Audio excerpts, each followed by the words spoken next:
This is episode 20 and we talk about the Shred Sled by Hayden Shapes. Drop a comment below if you want to join the conversation.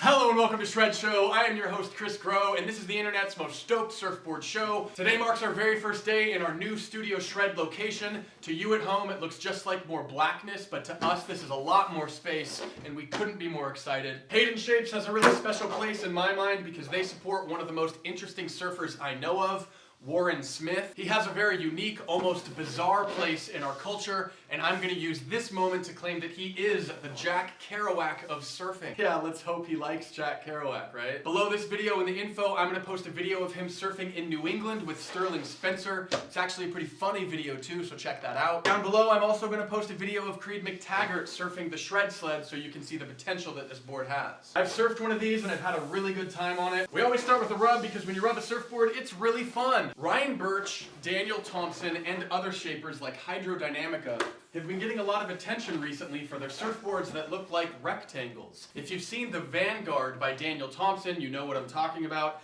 It essentially is just a very parallel rail here, a parallel rail here. Parallel rails equals speed, because they allow us to go shorter in the board, and they allow us to put a lot of width from the front all the way to the back of the board, which creates a very consistent planing surface for the board on the water as it moves forward. Looking at the outline of the Shred Sled, this is not an abnormally wide board to me, but it is an abnormally wide nose.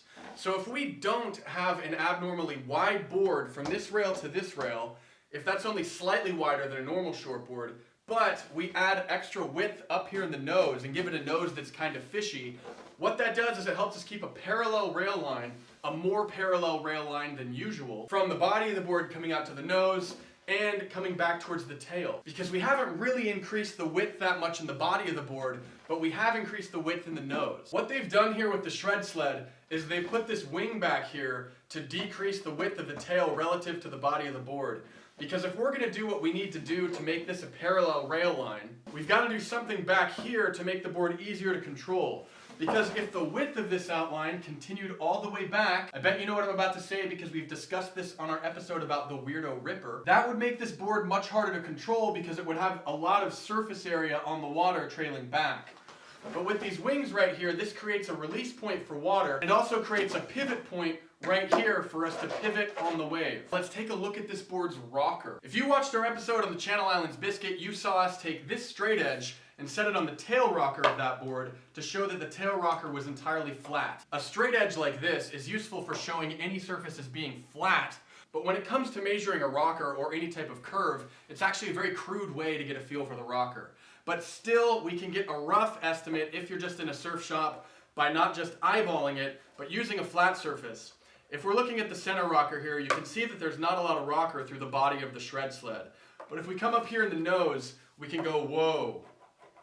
It's like a motherfucking teeter-totter. This board has got a pretty wild flip up here in the nose. If you're a fan of surfing high-performance fish, you know that a big element that contributes to a fish's high performance value is having more tail rocker than a normal fish. The interesting thing about high performance fish with a lot of tail rocker is that you can really angle them in the pocket to go up and hit the lip. But if you don't have a lot of nose rocker in that high performance fish, you can find yourself up on the lip, looking down and kind of being like, now how am I going to make this? In order to make that re-entry from the lip, you've got to have enough nose rocker to help you get down the face. I've found the amount of nose rocker in this board to be very ideal. With the tail rocker in this board, you really can feel this want to go up and down in the pocket when you're surfing it. To me, this board seems like it really wants to flow down the line. It really wants to pivot and do turns in the pocket. It doesn't really seem to want to drive straight. If you've ever seen surfers do those kind of double bottom turns, where they drop in and there's kind of like a bottom turn and then another bottom turn up to the lip, this board seems to like doing those. I also think that you really feel the wing placement on this board. The placement of wings is very important relative to fins, and usually on surfboards you will feel a board be much more loose if you put the wing placement in front of the fin as opposed to putting the wing placement behind the fin. The wing placement on this board is just in front of the back base of the fin right here, and I think that that's part of what contributes to this board feeling so loose. Let's have a look at the concaves of this board. Why am I holding this like a sword? When you're looking at concaves on a surfboard, There's one thing that is pretty important to keep in mind.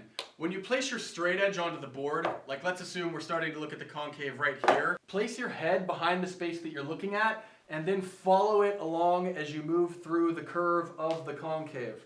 If you set your straight edge down like this and then place your head right here, then start moving this, it can look like the concave is decreasing when it's really not, because your head is back here and your vision is impeded by the curve of the rocker, and you can kind of deceive yourself. Single concave, pretty good amount of single concave, almost an aggressive single concave, and as we move down through the fins, single concave continuing, it looks like to me, all the way to a flat out the back. Now, according to some places on the internet, this board has a single concave coming into a double concave back here in the tail. I don't see that double concave, I don't feel that double concave. Maybe it's there and I just can't find it, but according to my eyes and my hands, this seems like a single concave throughout, coming and ending in a flat out here in the tail. To me, this starts to tell me that this board could be really fun for 4 to 7 foot waves. Doesn't mean you can't push it down on the lower side or up. Again, watch that video of Creed McTaggart below and you'll see just how far you can push this board if you really want to. Rails have a bit more volume than a normal shortboard, but definitely shaped in a way that tries to make this board sit down in the water so that you can really feel it, not sit above the water and be quirky. One more word about the construction of this board. When you look at the fiberglass beneath the resin, you see these little boxes down here on the fiberglass. They're really small and you just see these lines crisscrossing each other in every way. What that is quad axial fiberglass. Essentially the goal of it is to disperse weight and pressure out towards the carbon rails, and that's a big part of the Future Flex technology that Hayden Shapes created, and he now actually leases this technology to other companies. If you've ever surfed a shred sled, please tell us about your experience below. If you've surfed any other Hayden Shapes or any similar boards to this, or the Hypto, Krypto, the Black Cat, the Ando, or any other boards that Hayden Shapes makes, please tell us about your experiences in the comments below. We really hope the waves are up wherever you are, and we really look forward to seeing you next time on Shred Show.